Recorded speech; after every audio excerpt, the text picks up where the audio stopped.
Bonsoir, 22h dans nos studios et sur toutes les pendules de nos stations régionales, les titres de Sud Nuit. Colère des 800 travailleurs de la société Tiford à Sindia, ils dénoncent les mauvaises conditions de travail.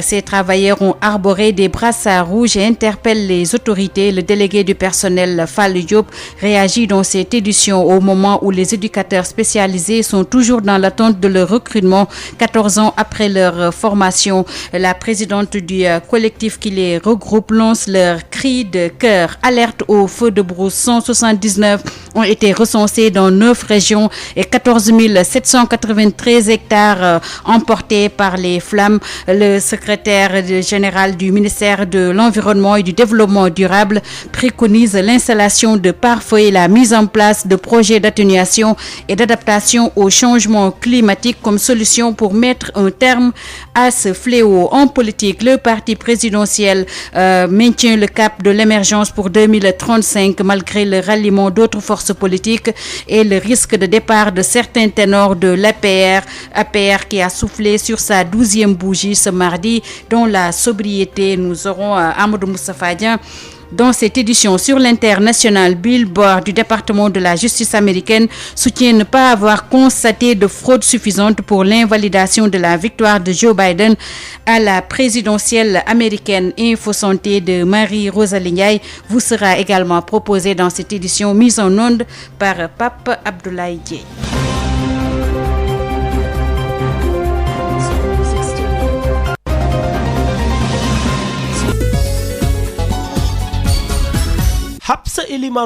Bonsoir et bienvenue à Sud Nuit. Retard de salaire, arriéré de salaire, nos recrutements dans la fonction publique.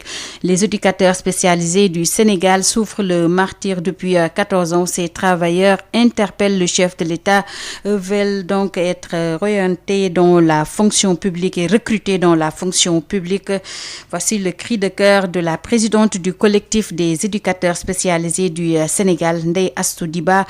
Elle est avec Birame Ndiaye. Le recrutement de ces professionnels est là, voire inexistant. Ainsi, une cinquantaine d'éducateurs spécialisés des promotions 2007 à 2011 restent à être recrutés dans la fonction publique. Au moment où il y a un déficit criard de personnel dans les structures, et aujourd'hui plus que jamais, l'État du Sénégal est encore interpellé dans la protection des enfants. Nous, les éducateurs spécialisés qui ont été déjà formés de l'École nationale des travailleurs sociaux spécialisés, on a commencé à crier, soi-disant que le groupe des éducateurs formés, tout le monde n'est pas encore entré dans la fonction publique. On nous a promis que, avant que cette formation démarre au CFJ, tout ce groupe sera d'abord intégré dans la fonction publique. On est resté 3 ans. Au 4e année, par notre grande surprise, l'État a commencé à former au CFJ. C'était en 2016. En cette même année, il a pris 25 éducateurs. Il les a intégrés dans la fonction publique. Depuis lors, rien. Il reste actuellement une cinquantaine, dont 15 sont vacataires dans les services du ministère de la Justice. Lorsqu'on avait rencontré le ministre de la Justice, il nous avait promis que le concours du CFJ qui a été lancé en 2020 a été reporté pour que nous puissions intégrer à la fonction publique à la place des 40 qui devaient être formés au CFJ. Voilà, bientôt 2021, ça n'a pas été fait. Et récemment, l'État a encore relancé ce même concours.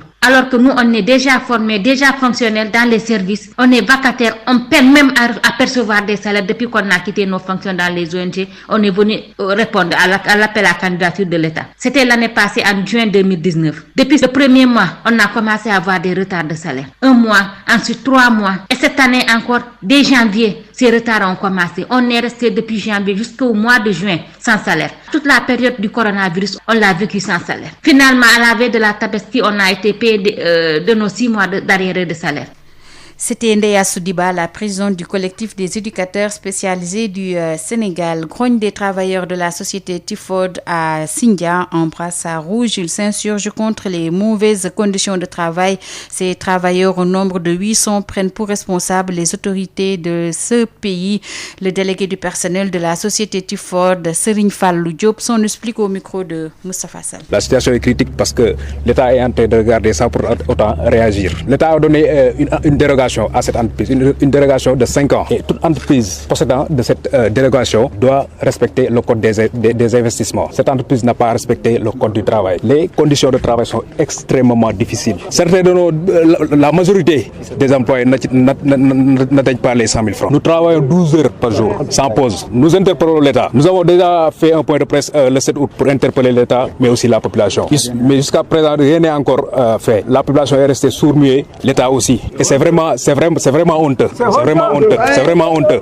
Nous sommes plus de 800 employés. Nous allons respecter notre plan d'action. À savoir, nous allons déposer notre lettre de conciliation, après déposer notre préavis de grève. En fait, pour les 29 points de pénalité, et il y a l'heure, par exemple, excessif, par exemple, les 12 heures de temps. Ils disent qu'ils peuvent avoir une dérogation, parce que hier, nous avons eu une rencontre avec la direction. La direction nous a révélé qu'ils peuvent avoir une dérogation de 12 heures de temps par le ministère. Il y a les primes de risque qu'ils n'ont pas respectées. Il y a les primes de salissure. Il y a aussi les primes de panier qu'ils n'ont pas respectées. Il y a aussi le transport qu'ils ont dit qu'ils ont élargi cela. Ils n'ont pas encore élargi. Beaucoup de nos frères et de nos collègues aussi ne sont pas satisfaits par le transport.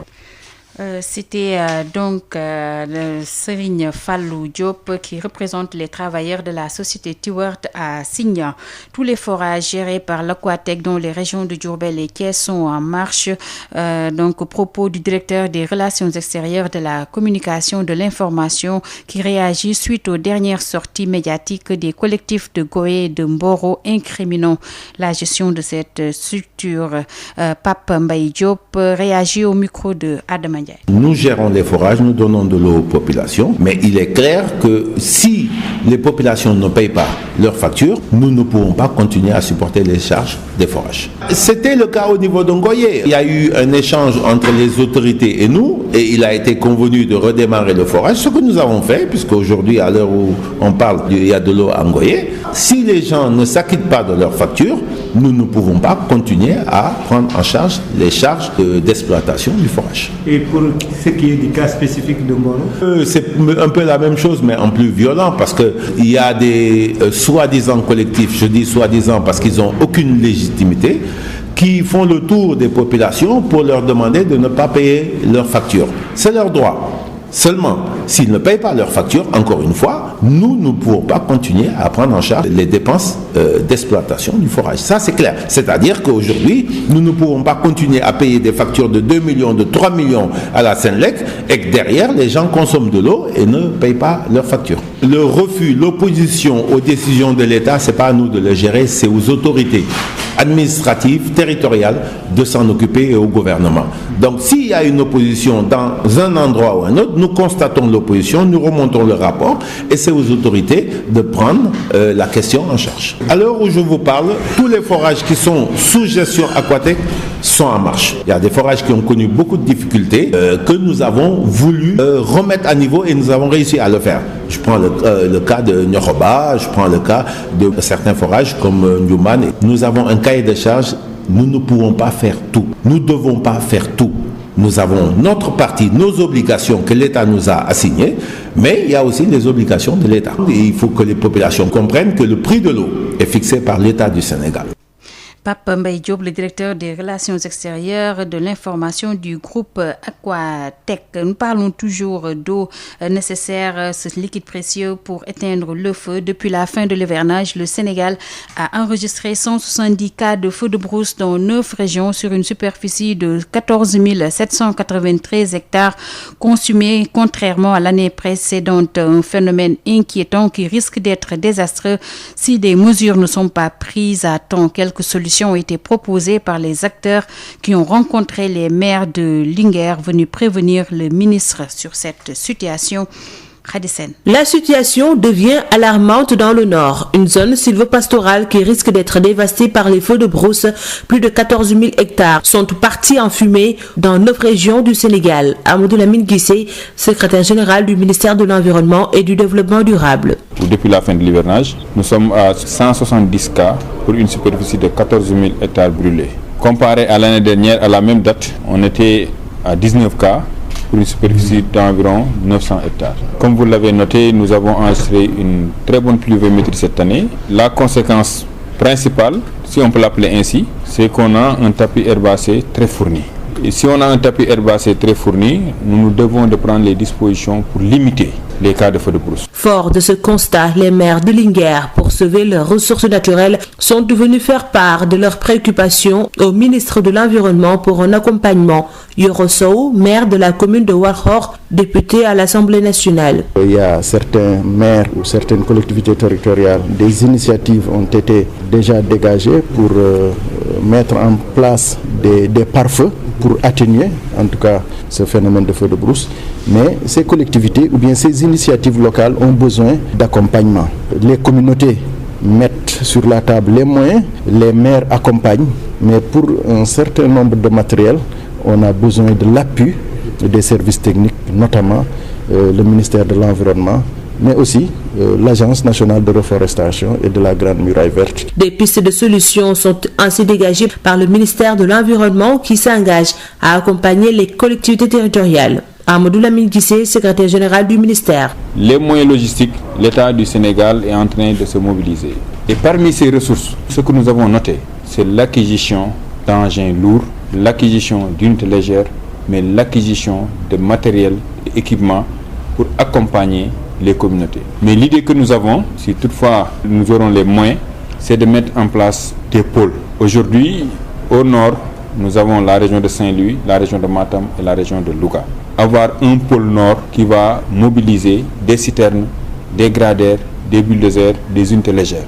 Mais le directeur général de l'Agence de la Grande Muraille Verte a donné une idée qui est très pertinente, c'est de voir, comme nous n'avons pas les moyens de mettre des pistes latéritiques, comment mettre en place des pare-feux verts. Les salanes, ils disent que c'est des plantes qui résistent au feu. Le secrétaire général salue l'engagement des maires de Linguère et invite à une action combinée pour lutter contre les feux de brousse. Khadisen, restons dans la brousse après les feux de brousse qui la dévastent. Intéressons-nous à la défécation à l'air libre. 400 nouvelles latrines à construire dans le département de Kébémer grâce à une enveloppe de 80 millions de francs CFA du projet sectoriel eau assainissement, des ouvrages qui participent à la lutte contre la défécation à l'air libre, n'est-ce pas? Lamine Gueye Saman. Dans le cadre du projet sectoriel eau assainissement, aux 6000 latrines déjà construites dans les zones rurales de la région de Louga vont s'ajouter 400 autres supplémentaires. Le département de Kébémer est le principal bénéficiaire. Ndiogou Ndong, ingénieur sanitaire, chef de la division contrôle et suivi à la direction de l'assainissement. La cible du projet en termes de réalisation avait été atteinte, ce qui fait qu'on a fait une analyse du reliquat du projet en termes d'argent, et de ce reliquat on a dégagé un montant pour réaliser 1000 latrines supplémentaires. Et ces 1000 latrines supplémentaires sont réparties comme suit dans les régions de Louga et de Kaffrine. 400 pour la région de Louga et 600 pour la région de Kaffrine.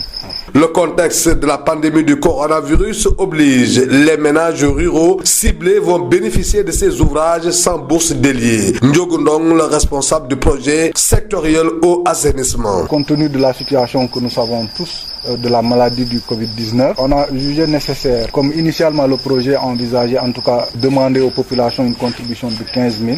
Compte tenu de cette situation particulière, on a demandé de supprimer cette contribution de 15 000 et de privilégier pour le choix des bénéficiaires de ces 400 latrines pour Louga, les ménages vulnérables. Ces 400 latrines qui vont coûter 80 millions de francs CFA seront réparties dans les communes de Ngourane, de Sagataguet, Kanen Ndiob, Tcholomfal et Diokoul. Des ouvrages qui luttent contre la défécation à l'air libre avec son corollaire de maladie. Lamine Gueye Saman Louga, Sud FM. Sud FM, l'info, c'est ici. En politique, célébration du 12e anniversaire de l'Alliance pour la République APR, le parti présidentiel au cœur de la recomposition politique. L'APR qui accueille d'autres forces politiques, mais également qui risque de perdre des ténors politiques, toutefois de l'avis des responsables de ce parti.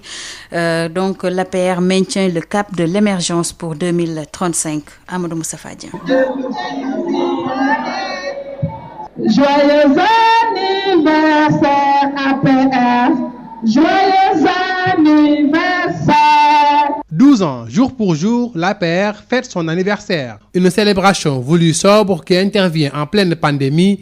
Un anniversaire pas comme les autres, car entre-temps, plusieurs figures de proue, des militants de la première heure et même fondateurs du parti ont dû quitter le navire. Qu'à cela ne tienne, semble dire les responsables qui aujourd'hui ont soufflé les 12 bougies de l'APR. Mbaye Ndiaye, venu apporter la parole du président Macky Sall, dira ceci. Et d'avoir toujours promu l'action collective au détriment des échappés solitaires. Notre parti doit opérer sa mue et épouser la marche du temps politique, économique et social. Il doit conforter les rapports de confiance qui ont forgé son unité et fait sa force, dans une parfaite intelligence avec d'autres organisations politiques dans le cadre d'alliances garantes de notre durabilité au pouvoir. Chers camarades, bon anniversaire. C'est le président Macky Sall qui vous parle.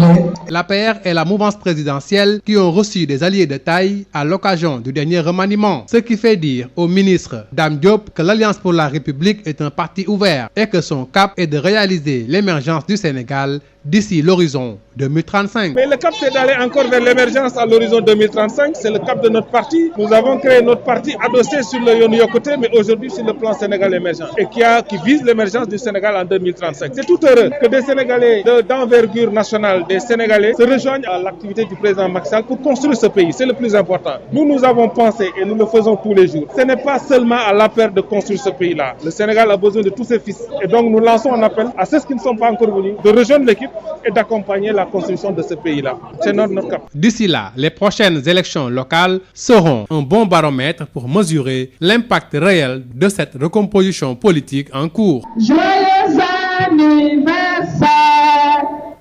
Amadou Moustapha Dian, nous quittons Mermoz où l'APR donc soufflait sur sa 12e bougie pour nous rendre au sud du pays où 3 jeunes du village de Niadou dans le département de Ziguinchor sont portés disparus.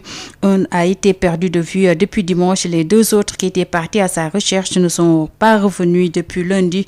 Un coup dur porté à la dynamique de retour des populations déplacées, selon le maire de Boutoupa, Kamara Kounda, qui revient sur les circonstances de ces rappels.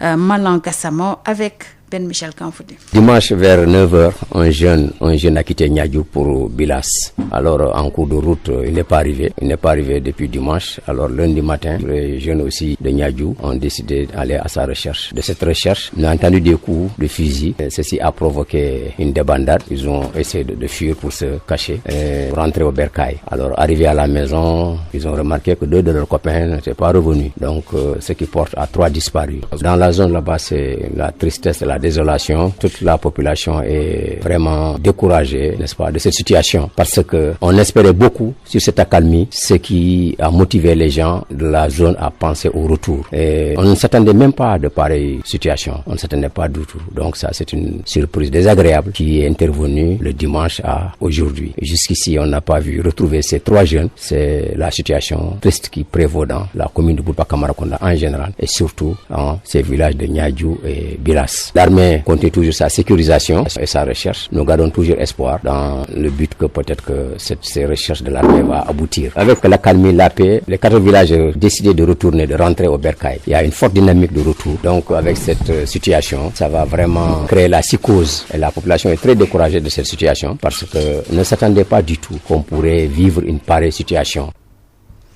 C'était Malang Gassama, le maire de Boutoupa Kamara Kounda, qui donc ce village donc qui voit 3 jeunes de Niandou dans le département de Ziguinchor qui sont portés disparus.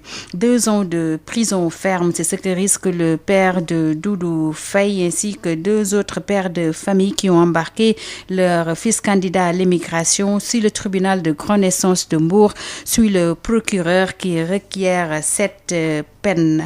Moustapha San. 2 ans ferme est la peine requise par le procureur du tribunal de grande instance de Mbour contre les 3 pères de famille qui ont embarqué leurs enfants candidats à l'immigration clandestine dans des pirogues. La défense réclame le renvoi des prévenus sans peine ni dépens. Maître Abdoulaye Tal. Chefs d'infraction ont été retenus contre les 3 prévenus, à savoir la complicité de trafic de migrants et la mise en danger de la vie d'autrui. Nous avons plaidé le dossier. Tous les 3 ont clamé leur innocence. Le procureur a requis une peine de 2 ans d'emprisonnement ferme. Mais nous, à notre niveau, nous avons bon espoir soir qu'effectivement, ils seront innocentés par le tribunal. Je pense que la peine ne peut pas être plus grande, ne peut pas être plus énorme, ne peut pas être plus pénible que de perdre son enfant. C'est pour cette raison que nous avons dit le seul fait de perdre son fils constitue une peine. Si on en rajoute, ce sera une énormité injustifiée.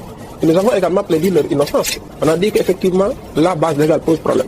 Les infractions pour lesquelles ces 3 prévenus ont comparé ici ne sont pas des infractions. Les faits pour lesquels ils comparaissent ne sont pas des infractions. C'est pour cette raison que nous avons demandé à ce qu'ils soient renvoyés des faits de la poursuite sans peine ni dépens et également être rétablis dans leur dignité et dans leur honorabilité. Selon l'avocat, ces clients ne sont que des victimes dans cette affaire. Moi, je ne les considère pas comme des délinquants, je les considère comme des victimes de la société. Je les considère également comme des victimes des politiques publiques. Je les considère également comme des victimes du contexte social. Victimes des politiques publiques, voici tous les 3 sont des pécheurs. Des pécheurs qui nous disent à la barre de la juridiction, devant le procureur et devant le tribunal, la mère ne rapporte plus. Devant le juge et devant le procureur, ainsi que devant leur avocat, ils peuvent faire des kilomètres sans trouver du poisson. Devant le public, ils ont également dit que tous les 3 sont des pêcheurs et que les enfants, tous les 3 enfants qui étaient partis et dont les 2 sont revenus, étaient fils de chauffeurs, donc ils n'ont été entretenus que par les filles de la pêche. Si ce milieu ne rapporte plus, si l'activité ne donne plus rien, dans ce cas, le réflexe se tournerait pour un pêcheur ou pour tout autre père de famille, c'est d'être à la recherche de prévus beaucoup plus aptes, beaucoup plus sécurisés et beaucoup plus sereines. Je ne le dis pas pour cautionner l'acte, ni la société, le tribunal, la famille, tout le monde a lui donné cette possibilité de faire son deuil. Faire le deuil de son enfant, également faire en sorte que la mémoire de son enfant. La liberté provisoire demandée par la défense a été rejetée par le tribunal. Le délibéré est prévu pour le 8 décembre prochain. Moustapha Salembour pour la radio Sud FM. Sud FM vous transporte partout au Sénégal et dans le monde. Sud International. En Côte d'Ivoire, les députés de l'opposition dénoncent les arrestations arbitraires de leurs membres et exigent leur libération sans condition. Ils suspendent leur participation aux travaux de la session plénière de l'Assemblée nationale et dénoncent un contexte sociopolitique qui ne garantit pas leur sécurité. Correspondance depuis Abidjan, Justin Assalé. La crise politique issue de l'élection présidentielle en Côte d'Ivoire est loin de prendre fin. Les groupes parlementaires de l'opposition PDCI-RDA, Vox Populi et Rassemblement s'abstiennent de participer aux travaux de la session plénière de l'Assemblée nationale qui s'est ouverte ce mardi 1er décembre 2020.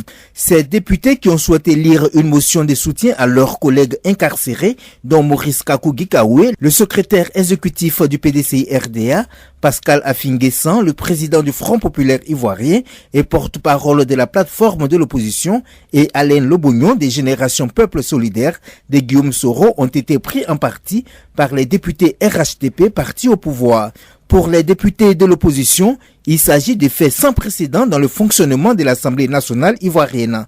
Dans une déclaration en début d'après-midi de ce mardi, le groupe parlementaire de l'opposition dénonce ces arrestations arbitraires et exige la libération sans délai des députés en détention et l'arrêt des poursuites judiciaires. Pour eux, l'Assemblée plénière de ce 1er décembre 2020 se tient, je cite, dans un contexte sociopolitique délétère qui ne garantit pas la sécurité des députés de l'opposition malgré leur immunité parlementaire. Fin de citation. Justin Assalé, Abidjan pour Sud FM. Justin, retenez avec nous que le ministre américain de la Justice, Bill Barr, a déclaré aujourd'hui ne pas avoir constaté de fraude suffisante pour invalider la victoire de Joe Biden à la présidentielle, contrairement aux affirmations de Donald Trump. Ce fidèle soutien du président républicain a tenu ses propos dans un entretien à l'agence américaine Associated Press. Joe Biden a exhorté ce jour le Congrès à voter sans délai un plan d'aide robuste à l'économie américaine qui peine à se remettre de la crise provoquée par la pandémie de Covid-19. Le président élu, qui présentait son équipe économique depuis sa ville dans le Delaware, a également souligné que son message pour tous ceux qui luttent maintenant est le suivant: l'aide arrive. Et enfin, le partenaire du Premier ministre Benjamin Netanyahou dans le gouvernement d'union israélien, Benny Gantz, a annoncé ce soir son intention de voter dès demain mercredi en faveur d'une motion de l'opposition demandant la dissolution du Parlement et la tenue de nouvelles élections. Le parti centriste bleu-blanc va voter demain en faveur de la dissolution du Parlement, a-t-il déclaré. Vous l'avez compris, nous allons parler sport à présent avec la qualification pour les huitièmes de finale de la Ligue des Champions. Le Real Madrid compromet ses chances après sa défaite lors de l'avant-dernière journée de la phase de groupe. Il s'est incliné 2-0 face au Shakhtar Donetsk. Je ne vais pas démissionner du tout, nous allons continuer.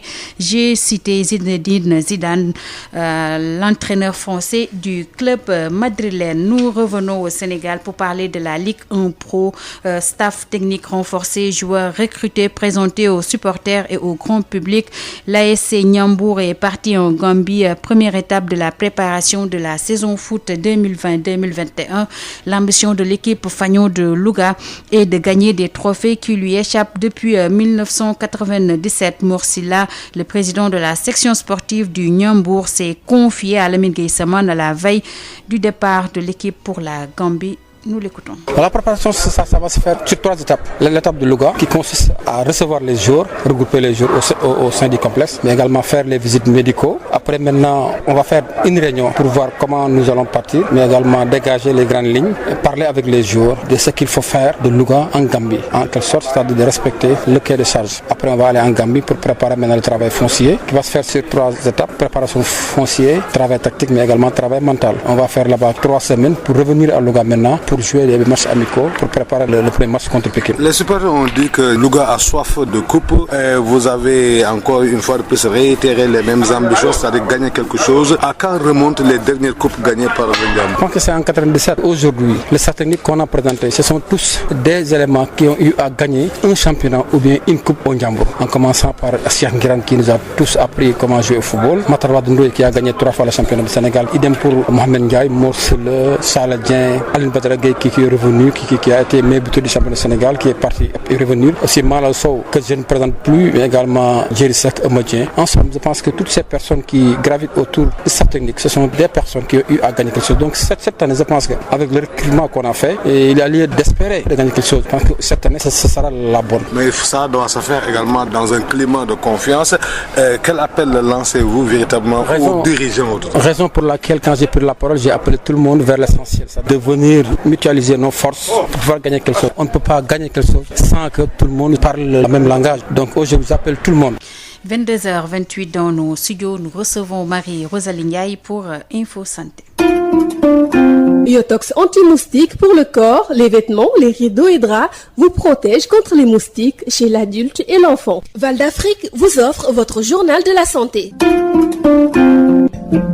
Bonjour à tous et bienvenue. Le système de santé a été résilient dans la région de Saint-Louis durant cette période de pandémie de Covid-19. C'est ce qu'a fait savoir le coordonnateur de la mission conjointe de supervision du ministère de la Santé et de l'Action sociale. Au terme de leur rencontre de restitution des résultats de cette mission, le docteur Yaya Baldé s'est également réjoui de la bonne collaboration qu'il y avait entre la santé et l'action sociale durant cette période de pandémie. Ces propos sont recueillis par Yves Tendeng.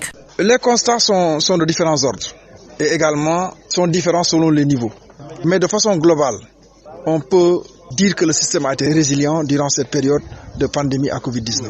Et il a globalement fonctionné et il a fonctionné grâce à des stratégies puisqu'il y avait des limites objectives.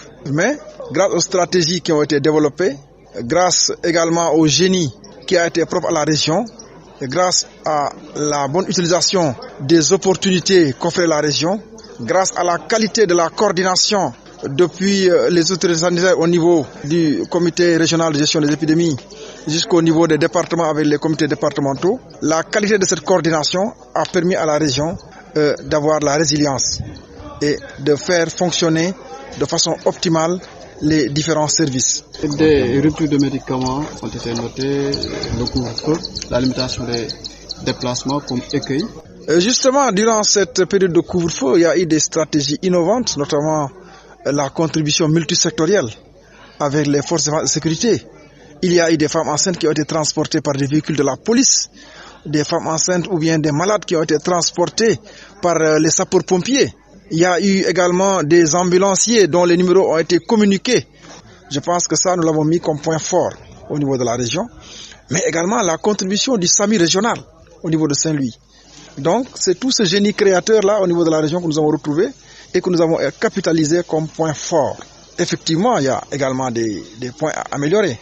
Le côté aussi également de l'action sociale, là aussi, nous avons trouvé qu'il y avait une bonne collaboration globalement entre la santé et l'action sociale. Et puis retenez que ce 1er décembre est célébré la journée mondiale contre le sida et est le cadre de manifestations de soutien aux personnes vivant avec le VIH et il commémore les victimes de maladies liées au sida. Cette journée mondiale de lutte contre le sida est dédiée à un thème particulier. Le slogan de cette édition, Solidarité mondiale et responsabilité partagée, vient s'ajouter à une liste toujours plus longue de défis mis en avant par cette manifestation. C'est tout pour aujourd'hui. Merci de nous avoir suivis. Biotox anti-moustique pour le corps, les vêtements, les rideaux et draps vous protège contre les moustiques chez l'adulte et l'enfant. Val d'Afrique vous a offert votre journal de la santé.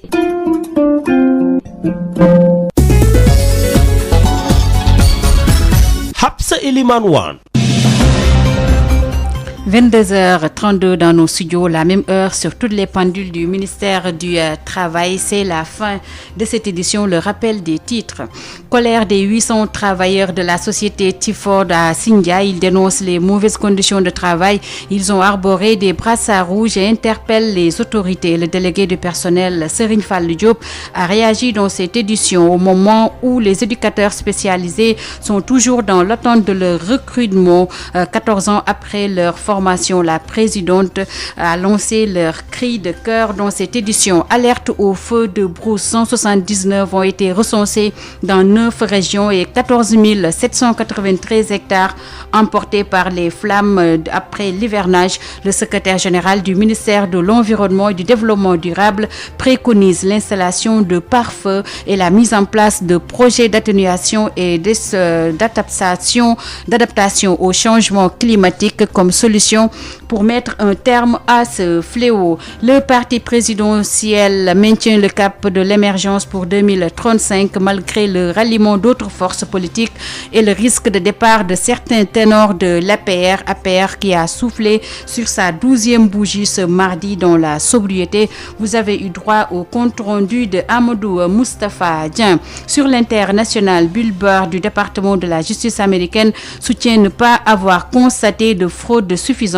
pour l'invalidation de la victoire de Joe Biden à la présidentielle américaine. Info Santé de Marie-Rosaline Ndiaye vous a également été proposé dans cette édition mise en onde par Pape Abdoulaye Dieye. Merci à lui. Merci également à vous, auditrices et auditeurs de Sen Radio. Vous avez droit, comme tous les mardis, à la rediffusion de votre émission Rétrosport avec El Hadj Malick Ndiaye et El Hadj Pape Ibrahima Dieng. Auparavant, retrouvez l'équipe de Sud Éducation, Mariem et Aïda. Très bonne soirée.